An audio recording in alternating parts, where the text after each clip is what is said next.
বন্ধুরা, ছবিটি দেখে নিশ্চয়ই বুঝতে পারছেন এটা কি। হ্যাঁ, এটা অতি পরিচিত আমাদের ঘরোয়া হলুদ। এর গুণাগুণ এখন বলার কিছু নেই, পৃথিবী জুড়ে সবাই এর গুণাগুণ জানে। এই ভিডিওতে আমরা গুণাগুণ না, এই ভিডিওতে আমরা আলোচনা করব এই প্রচলিত হলুদের কিছু অপ্রচলিত তথ্য নিয়ে। যে উপাদানটির জন্য হলুদের এত নাম ডাক, সেই উপাদানটি হলো কারকিউমিন, যার জন্য শরীরে রোগের প্রবণতা হলুদ কমায়, রক্ত চলাচল বাড়ায়। হলুদের জীবাণুনাশক গুণও আছে, সবে মিলে বাড়ে রোগের প্রতিরোধ ক্ষমতা। কিন্তু প্রশ্ন, হলুদ খাবেন কি দিয়ে? গুড়, জল না দুধে মিশিয়ে? এক্ষেত্রে আমরা বলি দুধ দিয়েই খেতে হবে হলুদ, কারণ হলুদের প্রধান উপাদান কারকিউমিনকে পুরোদস্তুর কাজে লাগানোর ব্যবস্থা করে ঘন দুধ। ঘন দুধ যাতে সর পড়ে তার সঙ্গেই খেতে হবে কাঁচা হলুদ, কারণ জল বা গুড়ের সঙ্গে হলুদ মিশলে কারকিউমিন অনেকটা মিশিয়ে খেলে কারকিউমিন অনেকটা শোষিত হয় না, সেই জন্যই মালাই দুধের প্রয়োজন। দুধের মধ্যে যে স্নেহ পদার্থ ফ্যাট থাকে তার সঙ্গে মিশে এই কারকিউমিনের ক্ষমতাটা বাড়ে, এই অ্যালকালয়েডের ফলে দুধের সঙ্গে হলুদ খেলে বেশি উপকার। আরও একভাবে খাওয়া যায়, সেটা হলো গোলমরিচের গুঁড়োর সঙ্গে বেটে। গোলমরিচে আছে পিপারিন, এটি আরেকটি অ্যালকালয়েড। এই পিপারিন অ্যালকালয়েডটি কারকিউমিনের শোষণ ক্ষমতা এবং কার্যক্ষমতা প্রায় 2000 গুণ বাড়িয়ে দিতে পারে। আজ এই পর্বে আপনাদের যে বললাম দেব হলুদ সম্বন্ধে এমন কিছু অজানা তথ্য যা একদম নতুন, তাই পর্বটি একদম শেষ পর্যন্ত দেখার অনুরোধ রাখবো।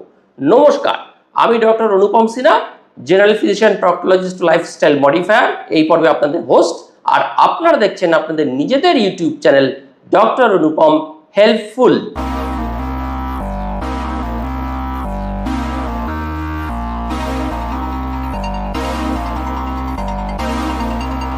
এবার আসি এক এক করে তথ্যের উত্তরগুলোতে, যেগুলো আমরা সচরাচর যে প্রশ্নগুলো অ্যারাইজ করে। বারবার বললাম কিছু অপ্রচলিত প্রশ্ন এবং তার উত্তর জানার জন্য এই পর্বটি। নাম্বার 1, গুঁড়ো হলুদ কি খাওয়া যায়? গুঁড়ো হলুদ একেবারেই খাওয়া যায় না, কারণ এতে ভেজাল প্রচুর থাকতে পারে। ভেজাল হিসাবে ভীষণ বিষাক্ত মেটালিক রং, বার্লি, ময়দা এগুলো মেশানো থাকতে পারে, ফলে কাঁচা হলুদই খেতে হবে উপকার পেতে গেলে। তবে তা ব্যবহার করার আগে কাঁচা হলুদ ভালো করে ধুয়ে শুকিয়ে যদি নিজেরা উপস্থিত থেকে গ্রাইন্ডারে গুঁড়িয়ে আনতে পারেন বা নিজেদের মিক্সিতে করে নিতে পারেন, তবে তা খাওয়া যেতে পারে। নাম্বার 2 নম্বর প্রশ্ন, দিনে কতটুকু খাবো? ভালো উপকার পাওয়ার জন্য আমরা দিনে কতটুকু খাবো? বিভিন্ন গবেষণায় দেখা গেছে এবং বিজ্ঞানীরা যেটা সাজেস্ট করেছেন, তাতে 500 থেকে 1000 mg, 500 mg থেকে 1000 mg হলুদ খেলে ভালো। তবে একেবারে যদি খেতে চান 250 মিলিগ্রাম হলুদই যথেষ্ট। সকালে ও রাতে দুবেলা 250 মিলিগ্রাম করে খাওয়া যেতে পারে। সকালে খালি পেটে হলুদ খেয়ে নিতে পারেন যদি সকালে খান, তারপরে অন্তত আধ ঘন্টা কিছু না খেয়ে থাকবেন, তাহলে শরীরের পক্ষে সেটা সবচেয়ে ভালো। আর রাতে যদি খেতে চান, রাতে ঘুমানোর আগে হলুদ দুধ মিশিয়ে খেতে পারেন, তবে খেয়াল রাখুন যেন বেশি না খেয়ে ফেলেন, বেশি খেলে আবার ক্ষতি। এবার 3 নম্বর প্রশ্ন, আচ্ছা বেশি খেয়ে ফেললাম, ক্ষতি কি? হলুদ রক্ত পাতলা করে বলে গর্ভ অবস্থায় আমরা এটা না খাওয়াই ভালো, গর্ভ অবস্থায় আমরা সাজেস্ট করব না।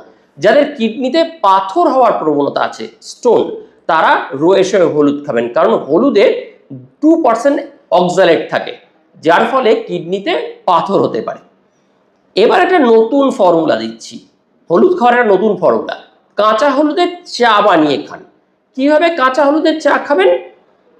এইভাবে যে, বা কেনই বা খাবেন, কারণ অনেক উপকারিতা আছে। কাঁচা হলুদ আছে প্রচুর পরিমাণে vitamin B6, potassium, fibre, magnesium, vitamin C etcetera. আর থাকে কারকিউমিন, যা বিভিন্ন রোগ থেকে আমাদের বাঁচায়। এইবার এই প্রসঙ্গে কাঁচা হলুদের চা কীভাবে বানাবেন বলার আগে একটু কাঁচা হলুদের গুণ শুনে নিন।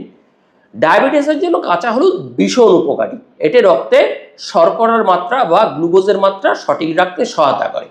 কাঁচা হলুদে থাকে আমাদের ব্রেনের জন্য একটা খুব উপকারী কম্পোনেন্ট BDNF, যা আমাদের এই কাঁচা হলুদ খেলে এটা বাড়ায়, মানে ব্রেন ডিরাইভড নিউরোট্রফিক ফ্যাক্টর। এইটা আমাদের ব্রেনের হিপোক্যাম্পাস এবং ফ্রন্টাল কর্টেক্স এরিয়াতে এটা তৈরি হয়, এর উৎপাদনটা বাড়ায় কাঁচা হলুদ। ফলে প্রাপ্তবয়স্কদের যেখানে স্মৃতি বিভ্রংশের ইতিহাস থাকছে তাদের BDNF বাড়াতে এবং নিউরনগুলো শক্তিশালী করতে কাঁচা হলুদ যেভাবে বলেছি সেভাবে খাওয়ার চেষ্টা করবেন। এই কাঁচা হলুদ খেলে কি BDNF, স্মৃতিশক্তি, মানসিক সতর্কতা আরও কিছু বাড়াতে পারে, তাই অবশ্যই কাঁচা হলুদ খাবেন। কাঁচা হলুদ আমাদের হজম শক্তিও বাড়িয়ে দেয়, খাওয়া সহজেই পরিপাক হতে সাহায্য করে। মার্কিন যুক্তরাষ্ট্রের ন্যাশনাল লাইব্রেরি অফ মেডিসিন বা পাবমেডের গবেষণায় দেখা গেছে কাঁচা হলুদে আয়রন কন্টেন্ট পার্ট বেশ থাকে। শরীরে আয়রনের স্বল্পতাজনিত অ্যানিমিয়া দেখা দিলে তাতে আপনার শরীরে আয়রন বাড়াতেও এটা সহায়তা করে। 2017 সালে একটি গবেষণায় দেখা গেছে কারকিউমিন LDL এবং টোটাল কোলেস্টেরলের মাত্রা হ্রাস করে, মানে খারাপ যে কোলেস্টেরলগুলো তার মাত্রা হ্রাস করে। আর LDL বা খারাপ কোলেস্টেরল হ্রাস করা মানে কি? শরীরের হৃদরোগের ঝুঁকি কমানো, যার ফলে কমে স্ট্রোকের ঝুঁকি, হার্ট অ্যাটাকের ঝুঁকি, MI এর ঝুঁকি। এগুলো হলুদ নিয়ে ক্যান্সার প্রতিরোধেও প্রচুর গবেষণা হয়েছে। ক্যান্সার প্রতিরোধেও কিন্তু হলুদ গুরুত্বপূর্ণ অবদান রাখতে পারে। কারকিউমিনকে USA-তে ন্যাশনাল ক্যান্সার ইনস্টিটিউট একটি কার্যকরী অ্যান্টি কার্সিনোজেন পদার্থ হিসেবে স্বীকৃতিও দিয়েছে, যা ক্যান্সার প্রতিরোধ করতে সহায়তা করে। আলসারেটিভ কোলাইটিস একটি দীর্ঘস্থায়ী একটা রোগ, গ্যাস্ট্রোইন্টেস্টাইনাল, আমাদের পেটের রোগ, যে GI ট্র্যাক্টের নিচের অংশ তাতে অল্প ছোট ছোট আলসার সৃষ্টি হয়। কাঁচা হলুদ এই রোগ খেলে এই রোগ দানা বাঁধতে বাধা দেয়। University of Maryland medical research সেন্টারের গবেষণায় দেখা গেছে যে আলসারেটিভ কোলাইটিস রোগীরা কাঁচা যদি হলুদ খান তাদের এই রোগ হওয়ার আশঙ্কা অনেকটা কমে যায়।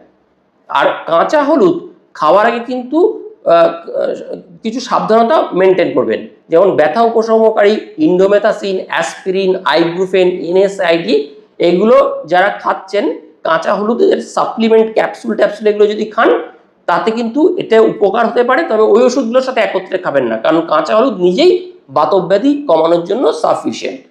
কেউ যদি আবার কেমোথেরাপি চিকিৎসা নিতে থাকেন তাহলে কাঁচা হলুদের ক্যাপসুল বা ট্যাবলেট খাওয়ার আগে কিন্তু অবশ্যই আপনার ক্যান্সার স্পেশালিস্ট বা অনকোলজিস্টের সাথে আপনারা কথা বলবেন।